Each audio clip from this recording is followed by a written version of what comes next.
Saturday presents, in the red corner, the undisputed, undefeated Weed Whacker Guy.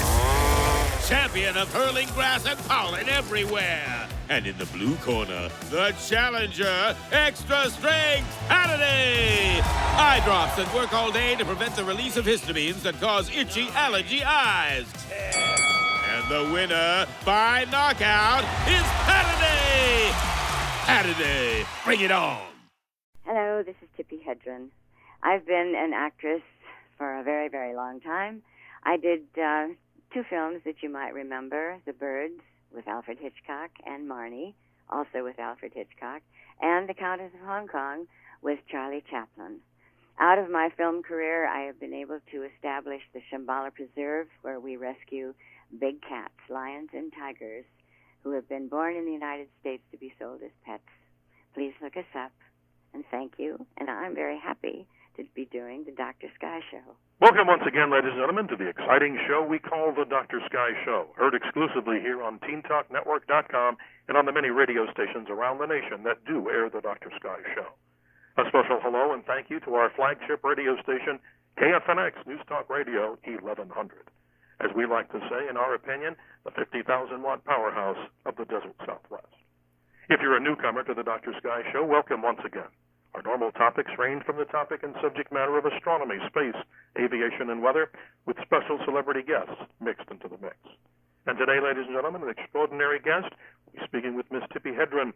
Ladies and gentlemen, an American icon, an American actress, and a former fashion model with many Hitchcock films to her credit.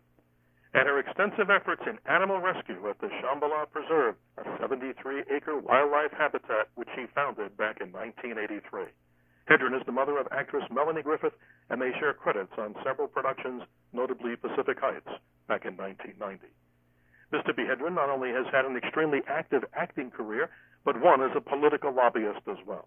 Her latest bill is being presented to Congress, the federal ban on breeding of Big Cats Act, to amend the Lacey Act amendments of 1981 to prohibit breeding of exotic big cat species and for other purposes. And with that, ladies and gentlemen, it is a true privilege and honor to welcome actress Tippi Hedren to the Dr. Sky Show. Good afternoon, ma'am, and thank you for joining us. Well, thank you. I'm very delighted to be on the Dr. Sky Show. Well, ma'am, it's a privilege and honor for our side of the fence, too. And, you know, without going into too much detail, or I should say take as much time as you would like, please describe to us some of the most amazing movies, and I'm a big Hitchcock fan. You're involved in two, The Birds and Marnie, and that alone would probably be, an interview in itself, if you'd be kind enough to actually, it has done that many, many times, and I also am the only actress to have worked with both Hitchcock and Charlie Chaplin. That's phenomenal. Yes, it is, to have been directed by two of the most world-famous icons in directing motion pictures. Oh, it's an amazing story, and if you'd be kind enough to tell us, I'm reading here through your bio how Alfred Hitchcock actually found you. I think that's a fascinating story for The Birds. Yeah, well, yeah, it was. You mentioned that I had been a fashion model in New York. I was with Eileen Ford for 11 years, and it was in the 50s, and of course, during that time, television took over our lives, and actually, it was also the introduction of the television commercial, which became a huge business, and I started doing the commercials, which was really exciting and wonderful, and certainly different from still photographs. And it was so financially lucrative that I was able to take 6 months off and go around the world. I called it my college education. That's an education, I'd say. Yes, it was. And I had done a commercial. It was a pet milk product called Seago. It was a diet drink. Mm-hmm. And I think I weighed all of 100 pounds when I did the commercial. And it was a storyline. It wasn't just me holding up a product. And it was a very, very sweet commercial with a little boy who sees me walking down the street and whistles at me. And Hitchcock saw the commercial, and I guess he and his wife watched the Today Show, on which it was running often. And he decided to find out who the girl was, where she was, and I was called on Friday the 13th of October in 1961, asking if I was the girl in the Seago commercial. And I said yes. And he said, well, there's a director who is interested in you. And I said, well, who? And he said, well, why don't you come over and meet with me and we can discuss it. And if you would bring any film and put your photos and that sort of thing. Sure. So I went over to Universal and met with this man.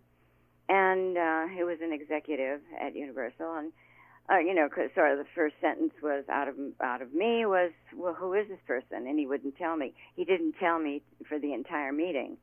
And, of course, that was on a Friday. And I left my ingredients, the film and the photos over the weekend, and I went back to pick them up. And I met one executive after the other, and none of them would tell me who it was. Tuesday morning, I was asked to go to an agency, MCA, which is the largest talent agency at that time, right. in the 40s, 50s, and 60s. And it was there then that the agent there said, Alfred Hitchcock wants to sign you to a contract. Wow. If you agree with the terms, we will go over to meet him. And I have to tell you that I was so thrilled because I had just moved to California, back to California, and I had Melanie to support, and my career wasn't going as well as I was expecting it to. I can imagine. And I'm thinking, oh, what am I going to do? I don't know how to type, And I have to tell you that I was so grateful and relieved to have this knowledge that I would be able to support my daughter. And, of course, then we went over to meet Alfred Hitchcock, and he opened the door and stood there looking very pleased with himself. And from then, that's how it all started. And I, frankly, had no idea, nor did I think it was possible for me to start in a film. I thought I would be doing his weekly television shows. Yes. So you had no knowledge, really, of this particular movie, The Birds, at this time, as any of the details you didn't know yet. Yeah, yes. That's amazing. I mean, it's one of my favorite, of course, Hitchcock. Many folks out there, of course, know the many great films that he produced. And we know that the Birds absolutely has a life of its own. It goes on and on and on, and there's a new generation coming up all the time that are fascinated with the movie. A lot of the kids are not, they're not afraid or anything else, but with technology as it is today, it takes a lot to scare any of the kids now. Oh, I can imagine it. They want to see the blood and gore, and in the days of the 60s, of course, it was well-crafted special effects that were probably very difficult to do, but they did a great job. And not only difficult, but looking back at it now, they were funny. Yes, exactly. When in the very, very first scene where the bird attacks me in the boat, yes, there was not a bird in sight up in Bodega Bay. So this is all added in later, right? Yeah, but in a way that was not usual. They shipped the boat down to Universal, put it in the studio. I got into the boat, and my hairdresser put two plastic tubes up the back of my head, stopping just a little bit, about a half inch before my hairline, and took one lock, put it in front of my face, did my hairdo, and then sprayed it, out of, so it was almost felt like a football helmet. And down below the boat, there was the prop man with two canisters, one with blood and one with air, which were attached to the tubes that went up to my head. And then the fake bird, was up in the rafters on a wire. And so Hitchcock said, okay, he said action or something. And I had to watch for the bird. And meanwhile, I've got this pleased look on my face because I've just pulled off yet another prank, up at Bodega Bay. And the bird comes down, and Bobby Bone, the prop man, pushes the lever, the plunger, and the blood comes out of my hair. The hair goes forward, and the blood comes dripping down my forehead. Oh, wow. What a special effect that Isn't that fun? Yeah, we laugh about it now because it would be accomplished so differently now. Well, ladies and gentlemen, if you're just joining us, a legend of television and film, of course, we introduce once again to the Dr. Sky Show Miss Tippi Hedren. A wonderful time that we're spending today reminiscing about her career, describing to us, of course, the movie The Birds and her affiliation with the great, in my opinion, one of the greatest of all of the directors, Alfred Hitchcock, and so much more, and also your participation in another of his great movies, Marnie. But one of the main reasons we asked your kindness today to be here today is to speak about your involvement in something very, very important in many people's minds. And this is the Shambhala Preserve. And I wanted to see if I could spend the remaining part, if not most of this interview, Ms. Hedren, in just talking about what this whole preserve is involved as far as what it does, how it got started, and let's talk a little bit more about this bill that's being presented to Congress, the federal ban on the breeding of big cats act. Excellent. Please. Well, because of the films that I did,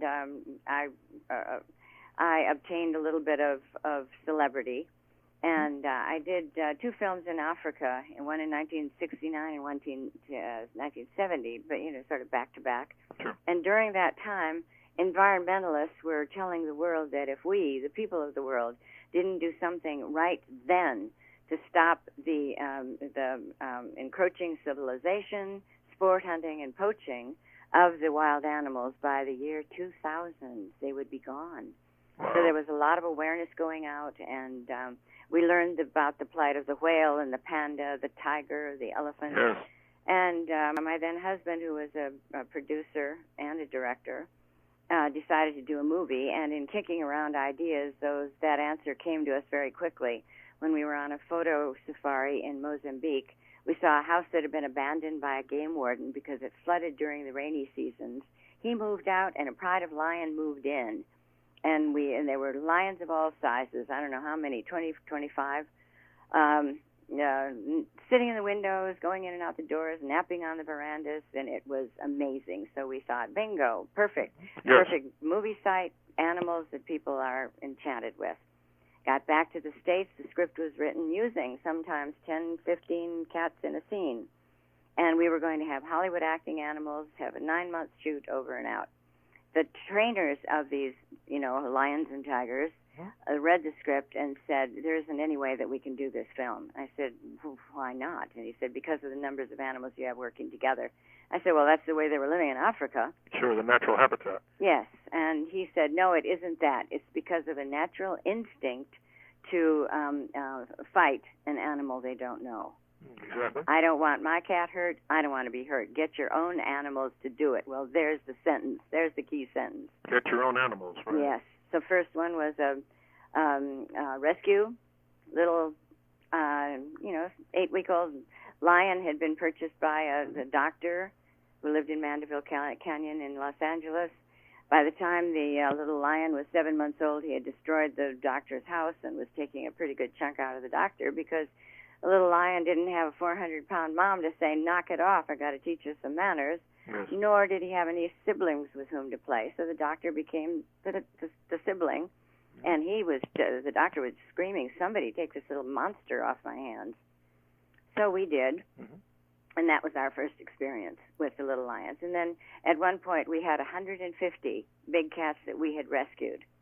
And all during this time I'm thinking, because of the accidents, that all of us who were hurt making our movie, I was hurt, my daughter was hurt, our DP, our first assistant, my then husband was hurt so often they were going to name a wing at the Palmdale Hospital after him. And, of course, the animals don't mean this intentionally. It's just that you're in their environment. That is their instinct, and there's nothing you can do to stop it. Right. Short of a bullet to the head. Wow. And, we were learning so much about them, and I was saying, why aren't there laws to stop this insanity? And in 2003, I took a bill to my own congressman to just stop the interstate traffic of these animals being sold as pets. Well, Ms. Hedren, and excuse me for interrupting, but I wanted to ask you to tell the audience, in your opinion, how bad is the problem? Because, honestly, other than this particular interview and this story, I've not heard much about this, and that's why I'm glad to have you here today to talk about this. Yeah, well, actually, the exotic animal trade is so huge that according to United States Fish and Wildlife, It's on a par with illegal drugs. Wow, now that's serious. You bet. And when it gets that big, and it's a dirty business, and it becomes dangerous. When I was working on the Captive Wildlife Safety Act, my life was threatened, and the animals at Shambhala were threatened. And they may be very, very tough, but they're not very smart. They left the threat on my answering machine. Did they? So I called in the authorities, and they listened, and they have a way of knowing whether this is a serious threat or not, and they said absolutely it is. So yes. I couldn't leave the preserve unless I drove somebody else's car. I had to rent a car, have somebody with me. I had to have somebody live in my house with me. During the times when we were open, they sent the sheriff over to go through everybody's bags to make sure they weren't bringing in anything that would harm either me or the animals. And after a couple of weeks, they found out where the man lived, and it was out of the state of California. I see. So the FBI came in, and they got him. He was an animal dealer, and I had heard about this man and not good things about him. Sure. And so I was then very, very much relieved, and I could go on with my life. That's your money saying it's time for a McDonald's run. Because with new McValue at McDonald's, you get more than you expect. Like buy a 6-piece McNuggets and add a McChicken for just $1. Your money says let's go. Get more than you expect with new McValue. Prices and participation may vary. Valid for item of equal or lesser value. Well, you're a very interesting guest, of course, and not just because you're celebrity status in television and film, but I find it fascinating. Most folks that are in their senior years, of course, Ms. Hedren, would be just sipping, wine and just retiring, but you're doing something actively to stop in what you consider, and I think many people listening will easily consider to be a big problem. And the bill that I'm working on now, the federal ban on breeding the exotic feline for personal possession, is of vital importance. I mean, the lions and tigers are apex predators. Please explain that. I'm not familiar with that. Yeah, which means that they are head of the top of the line of the food chain. Mm-hmm. They are one of 4 of the most dangerous animals in the world, and yet the United States government says it's okay to breed these animals.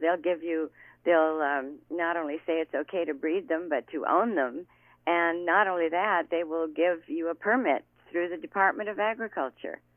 Now, that's all very wrong, and it's given the wrong message. And these animals are absolutely, they can be so deadly that it's absolutely frightening. And I've heard stories, and I think you could, of course, elaborate further on this. This is your expertise. But aren't there people in different cities that have these animals thinking that they're just common house pets, and they realize later on that they're much bigger than they could maintain? Yeah, they're living everywhere in the United States. In back of homes, they're at roadside zoos. Most of them are in cages that are not well built. I mean, it takes an enormous amount of strength to keep these animals in. Mm-hmm. If they decide to come at you or whatever, there is nothing that can stop them except a bullet to the head. Well, Ms. Hedren, I hate to bring up the story that I think everybody listening probably recognizes, the Siegfried and Roy show. Yes. Where one of what? Please explain this better, because all I understood was one of the tigers bit one of the performers and almost killed him. Is that correct? Well, it was Roy. Roy, yes. Yes.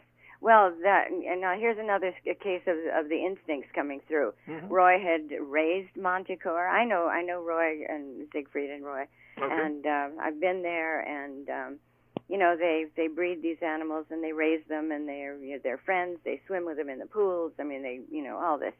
And on stage, while they were doing the show, Roy had a stroke. Oh. Now it is an instinctive dictate for these animals to take out any being who is not healthy, who is lame, anything physically wrong with them. So they It is can their sense genetic this in their own instinct ways to take that we them can. out. Wow. And that's what Montecore did. He said, "Whoa, I've got to dig." And they, the company tried to put a spin on it that Montecore was trying to help Roy. And all of us who are in this business and know these animals well just said, "Oh, no, that's not the way it is. That wasn't what happened. Montecore was going to get him." I didn't know that he that the performer had it. You're saying that he had a stroke, and thus the animal's instincts was to finish him completely. Yes.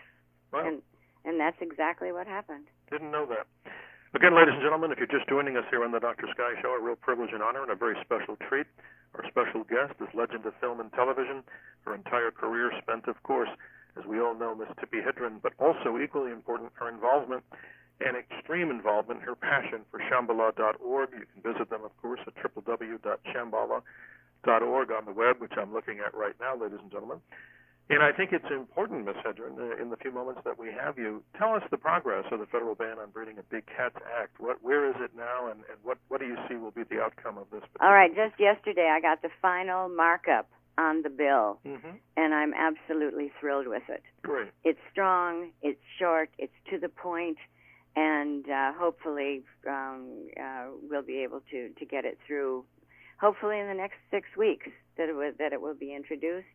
And there will be a House number. It will then go to the Senate, when we as soon as we have the House number, we will have it up on our website. And I would urge everyone to really look into this situation of big cats as pets, because it is so dangerous and so it's a very senseless. very noble cause and a very it's righteous cause, and one that I think people, of course, need to know about what's going on. But describe to us the Shambhala organization. If people were to go to the location, you have. Well, what we do is we try to educate when you come here.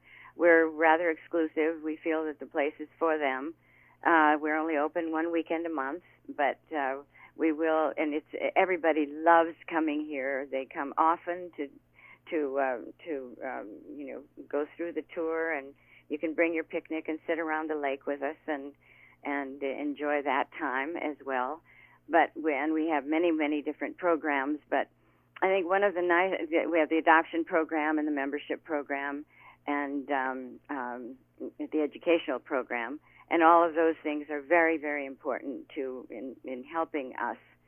And we operate totally on donation, including my own. I've never been paid on any level. In fact, about 15 years ago, I donated all of the land to the Roar Foundation, so the animals will always be safe.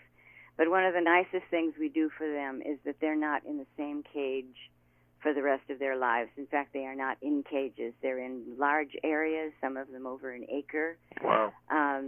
And we move them from one area to another, so they have a different body of water to play in, a different tree to climb, different neighbor, a different lion or tiger to talk to, and everything we do is for their benefit, to try to give them some semblance of life, because there is absolutely nothing that we can give a wild animal in captivity that they need. There isn't one thing that they need that we can give them. Because you described it before, they're at the top of the food chain, and I think that's an important statement. And not only that, they should be free. They shouldn't be in. I mean, it would be like putting us into one room and say, okay, this is where you're going to be for the rest of your life. And that's what they are born into. They're born into living in prison. Well, Ms. Hedren, you also describe, or at least I've been reading, about these trophy hunts that are guaranteed. I mean, I understand the noble use for hunting. I mean, this is something that a lot of folks that I know are active hunters, but they do it in what I consider to be the legal. Well, I don't think there's anything noble about it. No, and I understand, but I wanted you to comment, though, if you would, on this. Well, I think it's egregious. I think it's immoral, and it's just another way to make money for a lot of people. No, if you would comment, though, on the trophy hunt, I mean, I think that's absolutely. Oh, it is a guaranteed trophy. Right, and that's terrible because the animal didn't have a chance. Not a chance in the world. Do you understand that? No, completely? it's abhorrent. And then apparently it's there are so many hunters in the NRA so many people who are in our government who are hunters. Yes. So. No, I do understand the necessity for the, adopt an animal, and also in this particular case, more than that, the understanding of your particular piece of legislation, the federal ban on the breeding of big cats act. I think that is very noble and very much needed. Well, I hope it's a success, and I have to tell you that I love these animals more than my next breath. I look out from my bedroom, and I'm about 6 feet away from 3 very, very, very wonderful tigresses, and am able to look at them. But I know the power that they have. I know that they are totally undependable. That you can't ever trust them, and the damage that they can do to people with either killing them or harming them for life is it's not worth it. Interesting story, Ms. Hedren. And one more question, or one other quick story, if you could explain to our audience. I'm fascinated by your award here, the Vietnamese American Patron Saint Award. I never knew this. Of the folks that were, of course, coming out of Vietnam during the end of the Vietnam War. Oh, I've had such a wonderful relationship with several Vietnamese. I was a volunteer for an organization called Food for the Hungry, right, and traveled all over the world with them and for them to countries that had been decimated by earthquake, flood, hurricane, whatever, war. In Bangladesh, in 1976 or so, 75, we took we leased a battleship from the Australian Navy. I see. And went around the South China Seas helping the boat people. And that I'll never forget that as long as I live. All these people who were so desperate to get away from communism that they went out they foraged the oceans in these ridiculous little boats, and the pirates would get them, and I mean it was just horrendous. And what we could do is we could bring them on board, feed them, give them new clothing, repair their little boats if it needed. And because of international law, we couldn't keep them on board.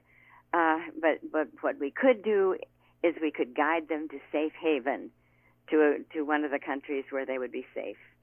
And Ms. Hedren, also, as you know best, the helping and training of the manicurists here, because they didn't want to that happened up in Weimar, California, where we put through about 1,500 or so Vietnamese refugees, and just helped them with simple things like how do you go through a supermarket, getting their driver's licenses, getting a sponsor, and I brought in seamstresses and typists, and they loved my fingernails, and I thought, oh, okay, I'm going to bring my manicurist up from L.A., and she came up once a week for 8 weeks and taught them, a procedure on the nails. Sure. And after that, we rented a bus and took them down to Sacramento, where they went to beauty school, and they went through that little study